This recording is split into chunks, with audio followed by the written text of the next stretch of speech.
In the quiet corridors of Buckingham Palace, a woman who had never worn a military uniform prepared to lead a nation in its most sacred duty.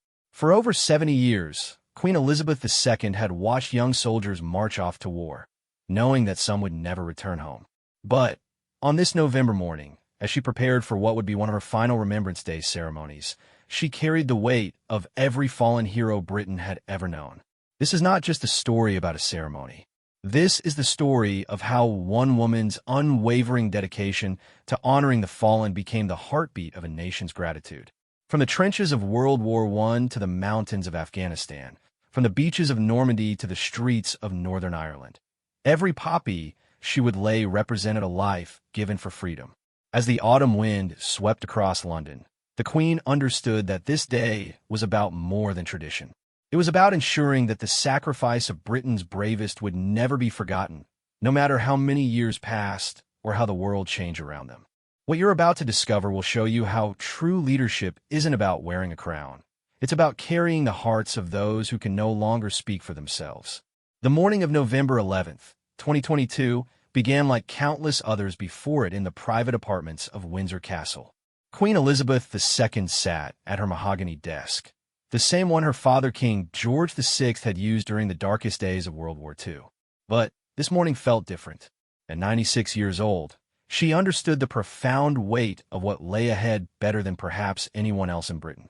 Her private secretary, Sir Edward Young, had arrived earlier than usual, carrying the carefully planned schedule for the day's events at the cenotaph. The Queen studied the timeline with the same attention to detail she had shown for every Remembrance Day ceremony since 1945. Each minute was accounted for, each movement choreographed to perfection. Yet she knew that the real meaning of this day could never be captured in any schedule. Outside her window, the grounds of Windsor Castle stretched toward the horizon, peaceful in the early morning light. But the Queen's mind was not on the beauty of the landscape. Instead, she thought of the countless young men and women who would never again see such a sunrise. Their faces had become part of her daily prayers over the decades, an endless procession of Britain's finest who had given everything for their country. The tradition of Remembrance Day held deep personal significance for the Queen. She had lived through World War II as a young princess, watching her parents lead the nation through its darkest hour. She remembered the night bombings of London, the way her mother Queen Elizabeth refused to leave the capital even when Buckingham Palace was hit. She remembered her father's determination to visit every bombed area, to stand with his people in their suffering. But perhaps most vividly, she remembered the day in 1943 when she first understood what sacrifice truly meant. She had been 17, and a young guardsman named James Morrison had been assigned to her protection detail. He was barely older than she was, with kind eyes and a quick smile that could brighten even the gloomiest wartime day. James had spoken often of his younger sister back home in Scotland, showing the princess photographs and sharing stories that made her laugh during the most difficult times. 3 months later, James was killed in Italy during the advance toward Rome. The princess received the news while having tea with her governess. She had excused herself quietly, walked to her private chambers, and wept for the first time since the war began. Not just for James, though his death cut deeply. She wept for all of them, the countless young people who would never return home, never marry, never hold their children. That night, she made a promise that would shape the rest of her life. She would remember them all, not just their deaths, but their lives, their dreams, their humanity. She would carry their memory forward, no matter how long she lived, no matter what the cost to herself. Now, nearly 80 years later, that promise felt heavier than ever. The Queen rose from her desk and walked to the window, looking out at the Union Jack flying at full mast. In a few hours, that flag would be lowered to half-staff, and she would lead her nation in the most solemn duty they share together. Her personal maid, Angela Kelly, entered the room carrying the carefully pressed black coat that had become synonymous with Remembrance Day. The Queen had worn variations of this same style for decades, understanding that consistency in her appearance helped people focus on the true meaning of the ceremony rather than on fashion or change. Angela began laying out the Queen's accessories for the day. The diamond brooch that had belonged to Queen Mary. The simple black handbag that would contain her personal prayer book. and, most importantly, the red poppy that would be pinned to her left lapel, positioned exactly over her heart. The poppy tradition had begun after World War I, inspired by the famous poem In Flanders Fields by Lieutenant Colonel John McCrae. The bright red flowers that bloomed across the battlefields of Belgium became a symbol of remembrance for all who had fallen in war. The Queen had worn a poppy on Remembrance Day every year since her coronation, understanding that this small flower carried the weight of millions of lives. As Angela helped her dress, the Queen's thoughts turned to the ceremony that awaited her at the cenotaph. The simple limestone monument in Whitehall had stood since 1920, designed by Sir Edwin Lutyens as a symbol of Britain's gratitude to those who had died in the Great War. But over the decades, it had become so much more than a monument to one conflict. It had become the sacred heart of Britain's remembrance, the place where every generation came to honor those who had paid the ultimate price. The Queen knew every detail of the monument by heart. She knew that cenotaph meant empty tomb, in Greek, representing all the fallen soldiers whose bodies were never recovered. She knew that the wreaths laid there would represent not just the royal family and government officials, but ordinary citizens from across the Commonwealth who refused to let their heroes be forgotten. Her thoughts were interrupted by a gentle knock on the door. Prince William entered, already dressed in his military uniform. As the heir to the throne, he would play a crucial role in the day's ceremony, laying a wreath on behalf of his father, now King Charles III, who had recently ascended to the throne following the Queen's earlier decision to step back from some ceremonial duties due to her advanced age. William's presence brought a mixture of pride and sadness to the Queen's heart. Pride because she saw in him the same dedication to service that had defined her own life. Sadness because she knew that one day, the responsibility she had carried for so many decades would rest on his shoulders. They spoke briefly about the ceremony, reviewing the order of events one final time. The Queen had attended dozens of these ceremonies, but she never took any detail for granted. Each year brought new veterans, new widows, new children learning about the sacrifices made before they were born. Each year required the same level of preparation, the same careful attention to ensuring that every element honored the fallen appropriately. As they prepared to leave Windsor Castle for London, the Queen took one last look at the framed photograph on her desk. It showed her as a young woman in 1945, standing with a group of servicemen and women celebrating the end of World War II. Many of the faces in that photograph belonged to people who had not lived to see old age, claimed by later conflicts in Korea, Malaysia, Northern Ireland, the Falklands, Iraq, and Afghanistan. The car ride to London was conducted mostly in silence. The Queen watched the familiar countryside pass by, noting the small poppy displays that had appeared in town centers and village squares across the route. Every community, no matter how small, had found ways to honor their fallen. She had seen the same sight every November for decades, and it never failed to move her. In the villages they passed, people had gathered along the roadside, many holding small flags or wearing their own poppies. Children stood with their grandparents, learning about the importance of this day through direct participation rather than textbook lessons.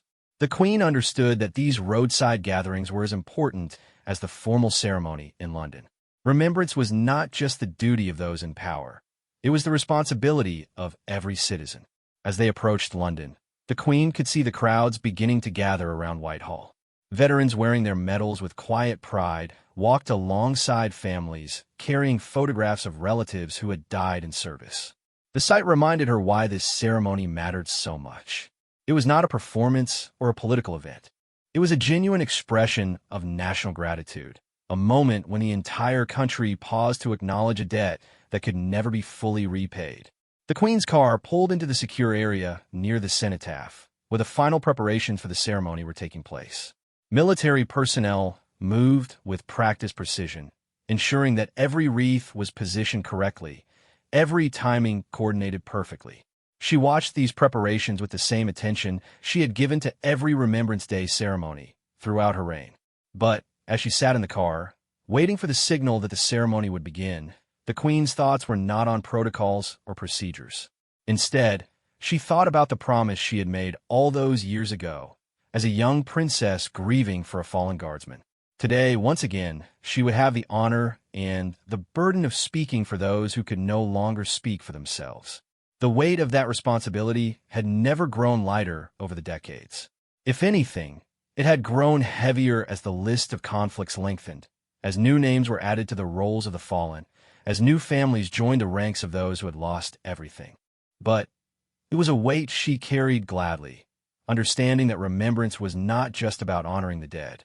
It was about affirming the values for which they had died, about ensuring that their sacrifice retained meaning for future generations. As the final minutes before the ceremony ticked away, Queen Elizabeth II prepared to lead her nation in the most sacred duty they shared together. She would lay a wreath not just as a monarch, but as someone who had lived through the consequences of conflict, who understood the true cost of freedom, who carried within her heart the memory of every young person who had died in service to their country. The moment was approaching when she would step out of the car and walk toward the cenotaph, carrying with her the hopes and grief of an entire nation.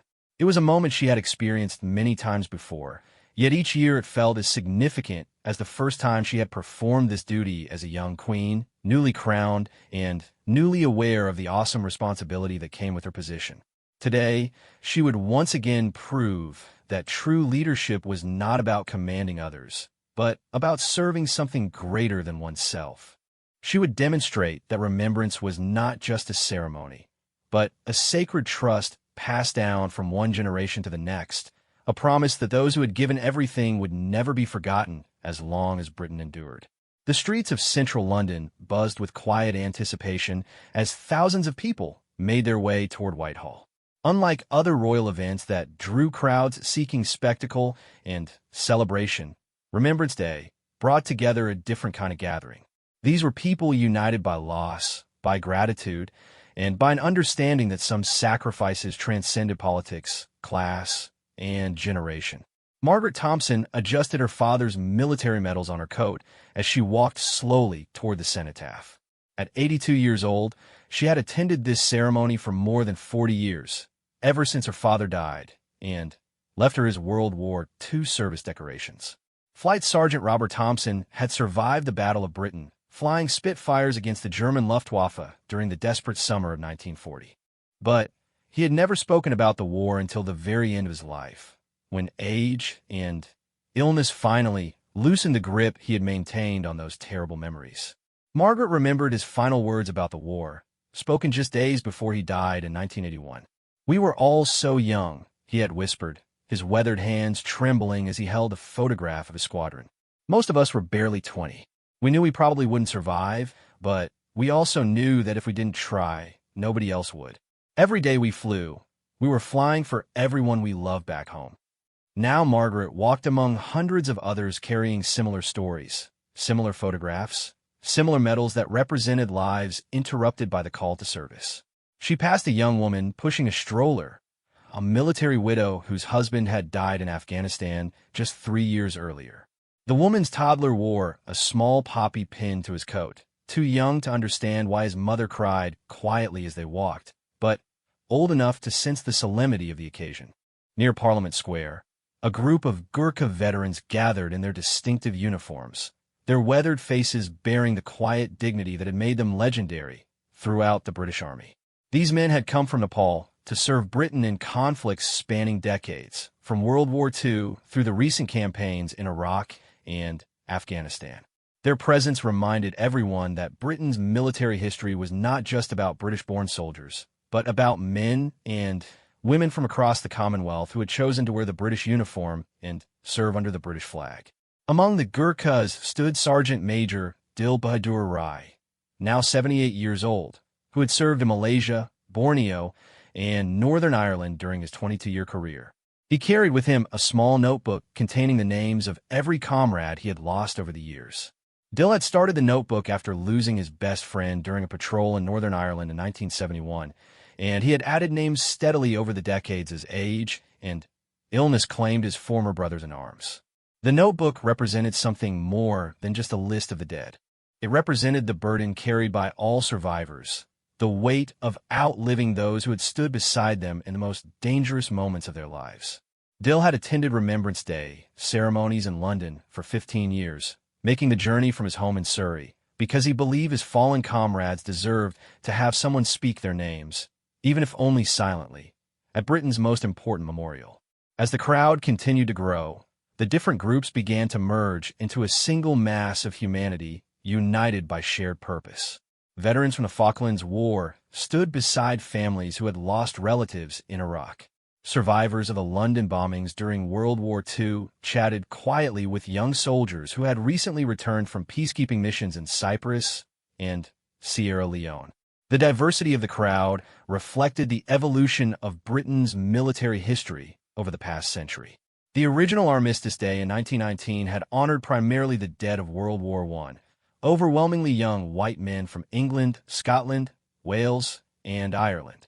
But as the decades passed and Britain's military commitments expanded around the world, Remembrance Day had grown to encompass a much broader community of service and sacrifice. Women veterans now formed a significant portion of the crowd, representing the gradual integration of women into combat roles and the recognition of their contributions to Britain's defense. Flight Lieutenant Sarah Chun had served as a Royal Air Force pilot during the Gulf War, one of the first women to fly combat missions for Britain. Now in her 50s, she attended Remembrance Day not just to honor the fallen, but to ensure that the contributions of women in uniform were properly recognized and remembered. Sarah walked alongside her teenage daughter Emma, who was learning about her mother's military service for the first time. Sarah had spent years avoiding discussions about her time in the RAF, partly because she wanted to protect her daughter from the harsh realities of military life, and partly because she struggled with her own memories of friends lost in training accidents and operational deployments. But this year, Sarah had decided that silence was no longer appropriate.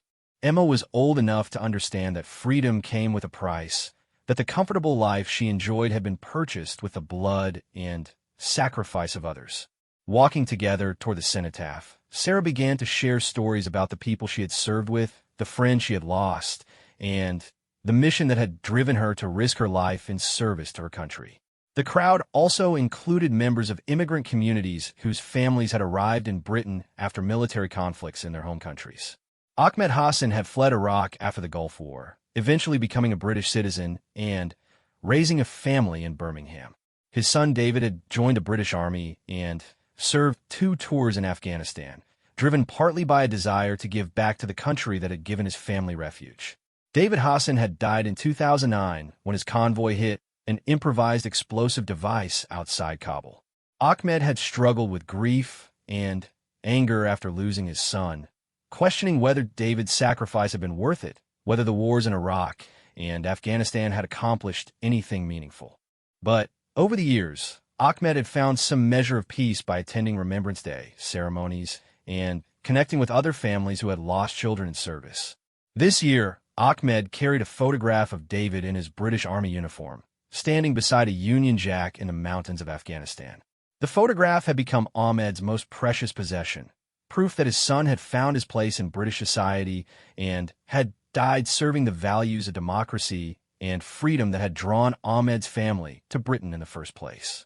As 11 a.m. approached, the crowd began to organize itself according to long-established traditions. Veterans groups formed up in loose formations, their members wearing the berets and badges that identified their former units. The Parachute Regiment veterans gathered near the back of the crowd, their maroon berets instantly recognizable. Former members of the SAS and other Special Forces units stood quietly at the edges, their presence marked more by their bearing than by any visible insignia. The Royal British Legion Marshals, identified by their distinctive armbands, moved through the crowd providing gentle guidance and ensuring that elderly veterans had clear views of the ceremony. These volunteers, many of them veterans themselves, understood that for some in attendance, this might be their last Remembrance Day ceremony. They worked quietly to ensure that every veteran felt welcomed and honored, regardless of when or where they had served. Near the front of the crowd, families of the recently fallen gathered in a special section reserved for those whose grief was still fresh and raw. These were the Gold Star families, parents and spouses, and children whose loved ones had died in Iraq, Afghanistan, or other recent conflicts. Their presence added an immediate urgency to the ceremony, a reminder that military service continued to exact its price even in peacetime. Among these families stood Linda Morrison, whose son Jack had been killed by a roadside bomb in Afghanistan just 8 months earlier. Jack had been 23 years old, a Royal Marine who had volunteered for his third deployment because he believed in the mission and wanted to protect his younger comrades. Linda had received the news of his death while at work as a nurse in a Manchester hospital, and her world had collapsed in the space of a single phone call. Linda had struggled with whether to attend the Remembrance Day ceremony.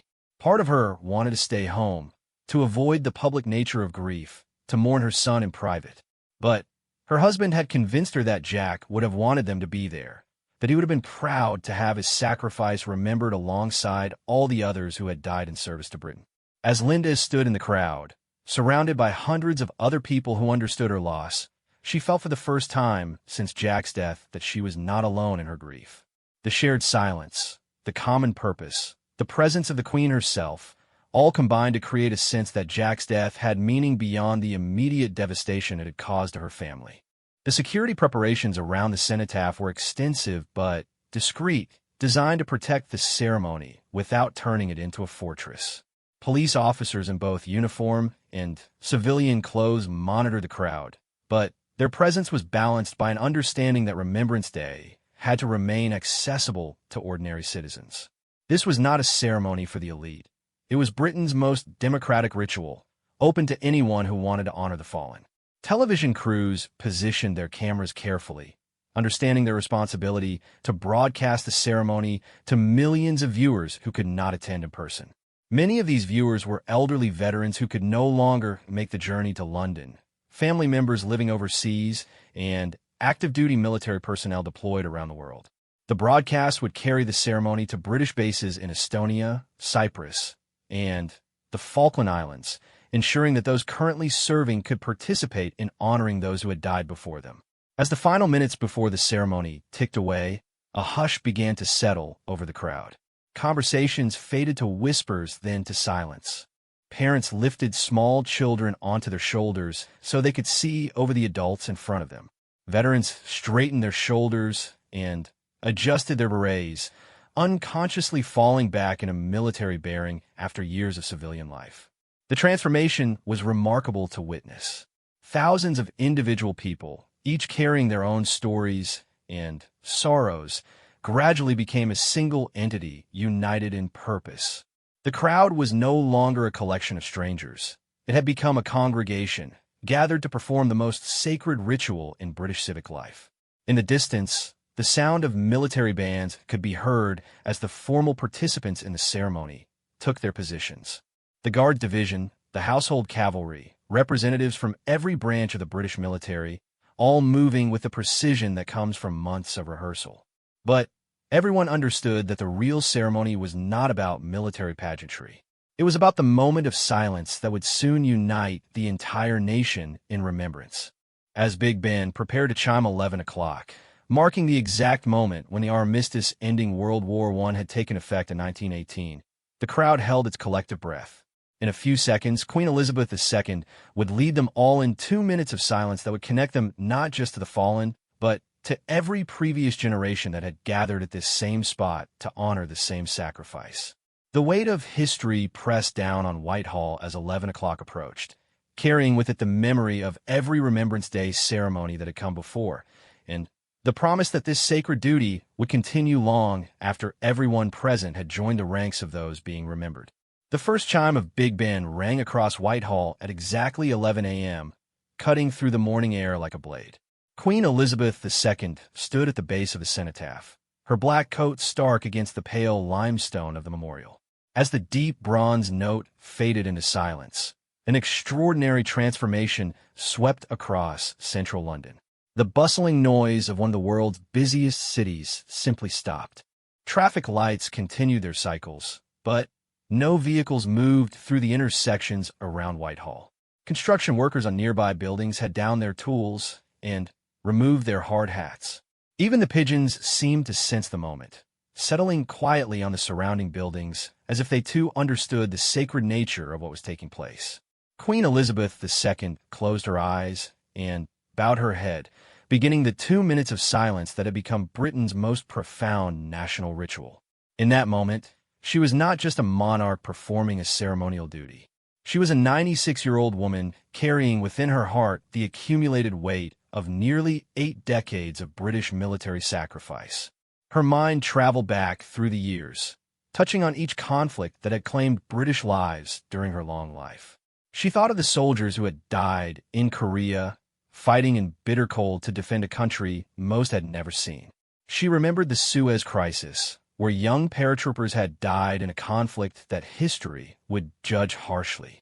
She recalled the long, grinding years of the Troubles in Northern Ireland, where soldiers barely older than teenagers had patrolled hostile streets, never knowing which corner might hide a sniper or which car might contain a bomb.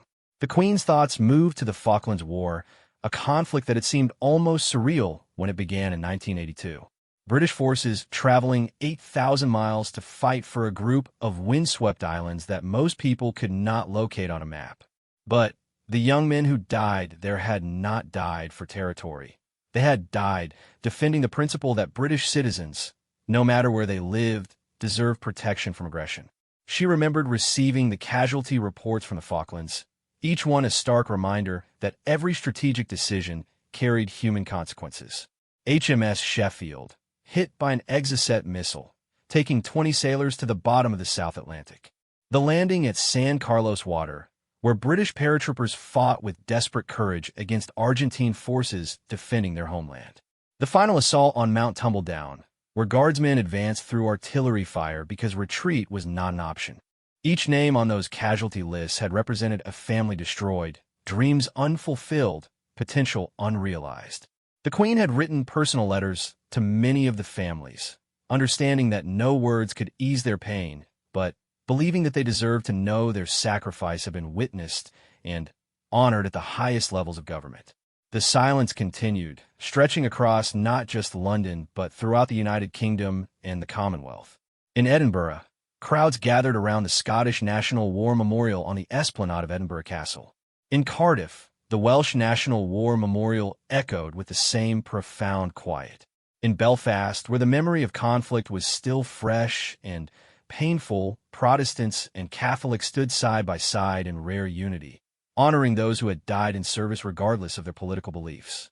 Across the Atlantic, Canadian forces at CFB Halifax observed the same 2 minutes of silence, honoring the thousands of Canadians who had died fighting alongside British forces in 2 world wars and countless smaller conflicts.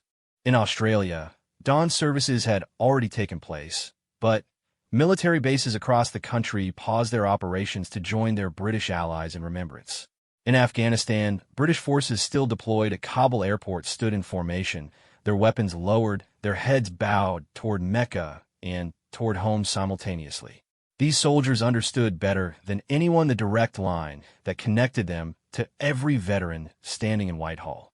They were living the same experience that had claimed so many before them, facing the same dangers, making the same sacrifices, trusting that if they did not return, they too would be remembered. Back at the cenotaph, the Queen's mind had moved to the more recent conflicts that had defined the early years of the 21st century. The invasions of Iraq and Afghanistan had been controversial from the beginning, dividing British public opinion in ways that earlier conflict had not. But controversy had never diminished the courage of the young men and women who had been ordered to fight, nor lessened the pain of the families who had lost them. The Queen thought of Lance Corporal Sarah Bryant, the first British servicewoman to die in Afghanistan, killed in 2008 when her patrol vehicle hit an improvised explosive device. Sarah had been 26 years old, a Royal Military Police officer who had volunteered for deployment because she believed she could make a difference.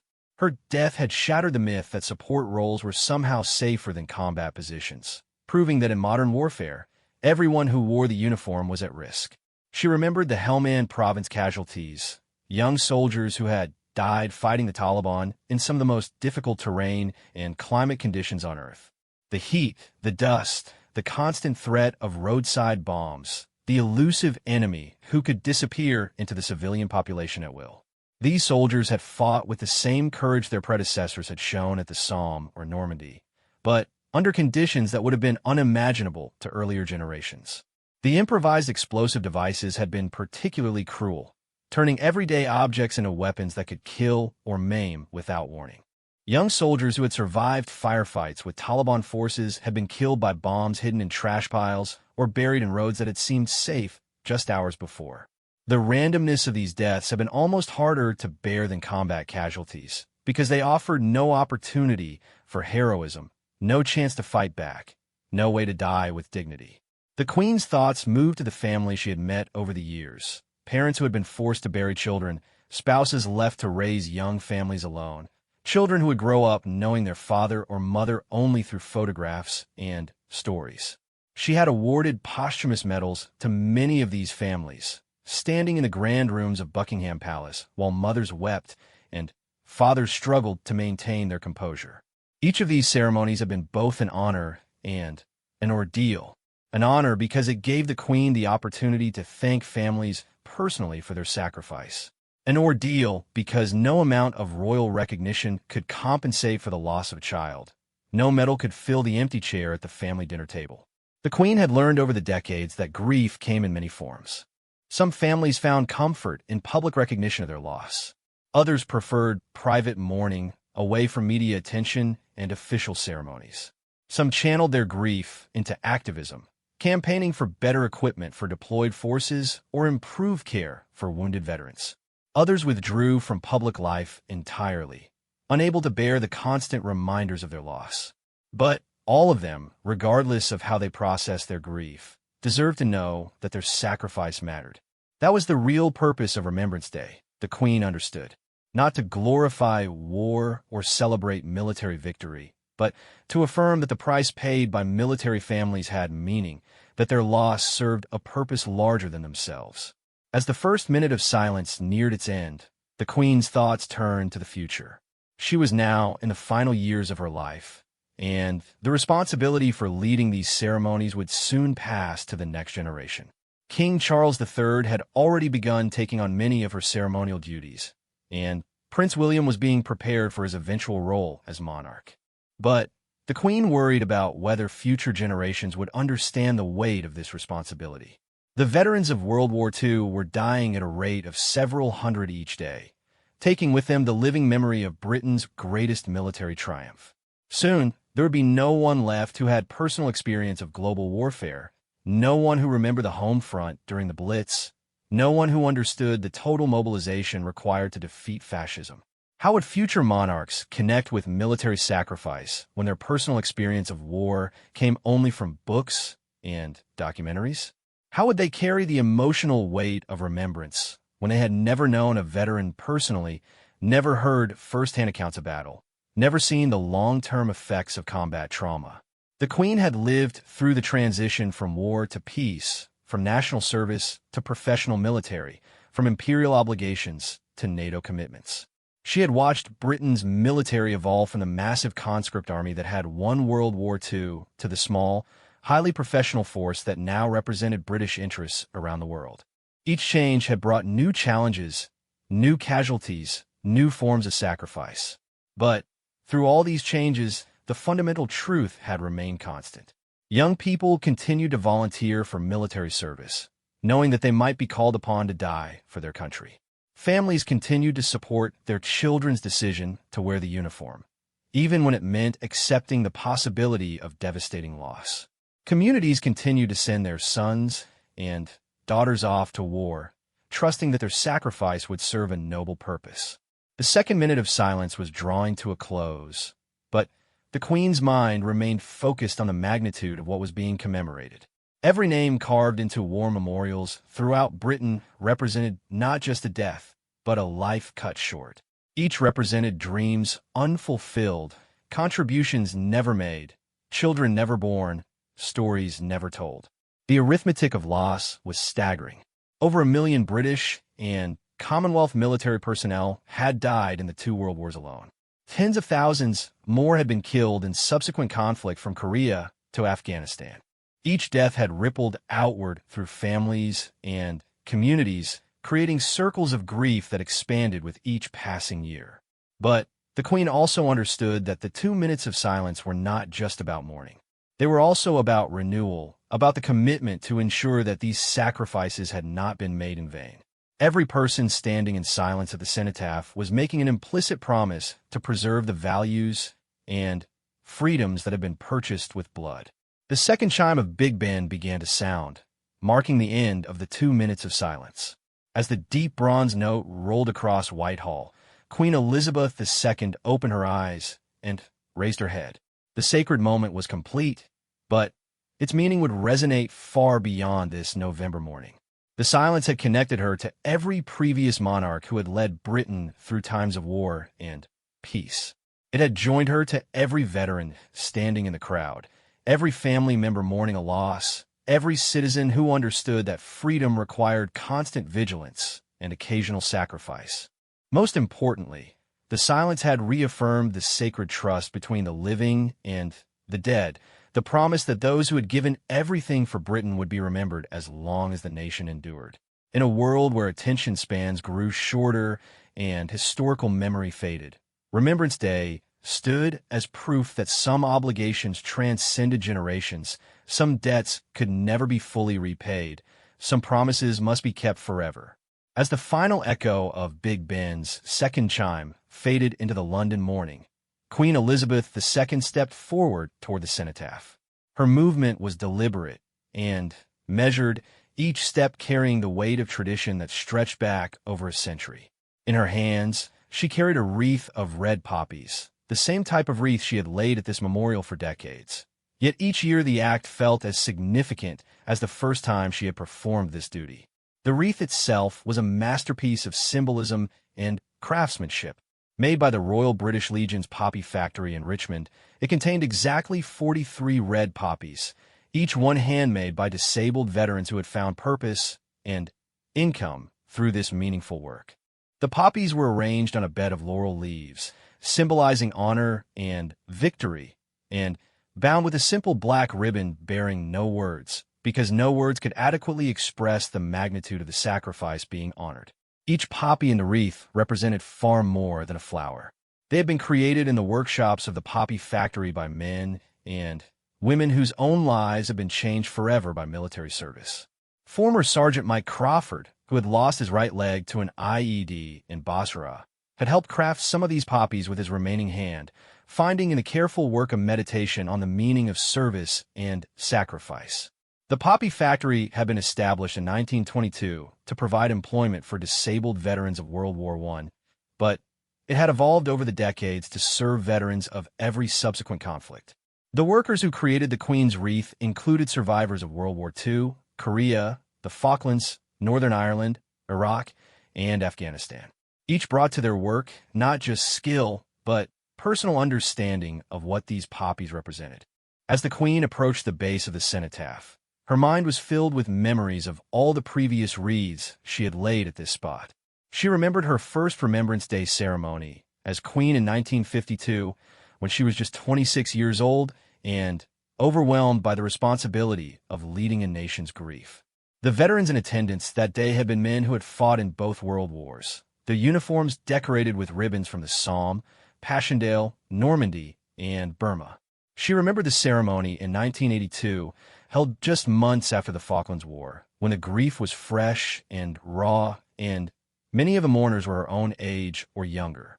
She remembered 2001, the first Remembrance Day after the September 11th attacks, when the ceremony took on new urgency as Britain prepared to join America in the war in Afghanistan.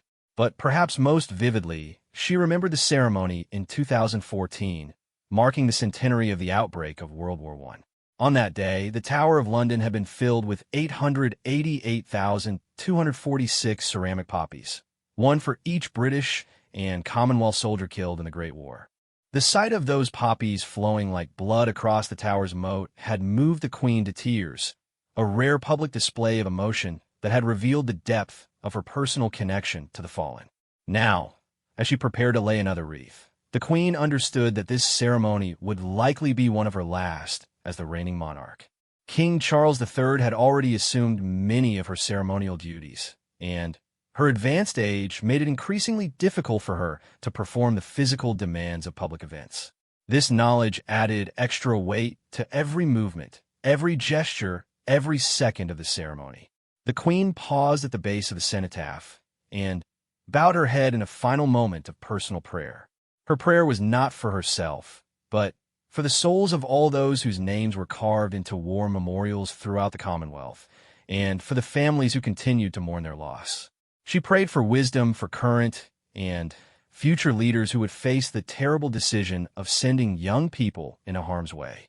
And she prayed for peace, knowing that as long as humans walk the earth, some would be called upon to die defending others. With careful precision, the Queen placed the wreath at the base of the memorial. Her hands lingered on the flowers for just a moment longer than protocol required, a gesture so subtle that only those watching closely would have noticed. But in that brief touch, she was connecting physically with every name represented by those poppies, every family that had sent a son or daughter off to war and waited in vain for their return. The placement of the wreath was followed immediately by similar tributes from other members of the royal family and senior government officials. Each wreath carried its own significance, representing different branches of the military, different Commonwealth nations, different aspects of British society's commitment to honoring the fallen. Prince William laid a wreath on behalf of his father, King Charles III, his young face reflecting the gravity of the responsibility he would one day inherit. The Duke of Edinburgh, representing the Royal Navy, placed his tribute with the steady bearing of someone who had spent decades at sea defending British interests. The Princess Royal, known for her work with military charities, laid her wreath with the precision that characterized everything she did in service to her country. Following the royal tributes came wreaths from the government, opposition parties, and representatives of Commonwealth nations. The Prime Minister's wreath bore the simple inscription, "In memory of the fallen," while the leader of the opposition's tribute reminded everyone that remembrance transcended political divisions. The Canadian High Commissioner laid a wreath decorated with maple leaves, honoring the thousands of Canadians who had died fighting alongside British forces. The Australian representative's tribute included a sprig of wattle, bringing a touch of the Southern Hemisphere to this fundamentally British ceremony. But perhaps the most moving tribute came from the representative of the Gold Star families, parents whose children had been killed in recent conflicts. Mrs. Patricia Donaldson approached the cenotaph carrying a small wreath that had been assembled by military families from across Britain. Each flower in her wreath had been contributed by someone who had lost a child, spouse, or parent in military service. Patricia's own son, Lieutenant James Donaldson of the Royal Welsh Regiment, had been killed by a suicide bomber in Afghanistan in 2009. He was 24 years old, engaged to be married, planning to leave the army after his deployment and start a family. The roadside bomb that killed him had been triggered by a 13-year-old boy who had been coerced by the Taliban, making James's death even more tragic in its senselessness. For Patricia, attending Remembrance Day ceremonies had become both a source of comfort and a form of activism. She found solace in the company of other military families who understood her loss without need for explanation. But she also used these occasions to advocate for better support for bereaved families, better equipment for deployed forces, and more thoughtful decision-making by politicians who sent young people into harm's way. As Patricia placed a wreath at the base of the cenotaph, she whispered her son's name along with the names of all the friends he had told her about in his letters from Afghanistan. The wreath represented not just James, but all the young soldiers who had died together in a foreign land, far from home, fighting an enemy they barely understood in service to ideals they believed in completely. The ceremony continued with the traditional last post, played by a single bugler from the lifeguards. The haunting melody echoed off the government buildings surrounding Whitehall, its notes seeming to carry the grief of the entire nation skyward. The last post had been played at military funerals since the 17th century, but it had taken on special significance after World War I when it became associated with remembrance of the fallen. As the final notes of the last post faded, the crowd began to move forward in an orderly procession to lay their own tributes. This part of the ceremony, known as the March Past, allowed ordinary citizens to participate directly in honoring the fallen. Veterans groups, military families, and members of the public filed past the cenotaph, each person or group laying small wreaths, individual poppies, or personal mementos. The diversity of the tributes reflected the personal nature of military loss. Alongside the formal wreaths from official organizations, there were small posies made by school children, photographs of servicemen and women who had died decades ago, and letters written by family members who wanted to communicate with loved ones they would never see again. Among those marching past was 90-year-old Frank Morrison, one of the last surviving veterans of D-Day.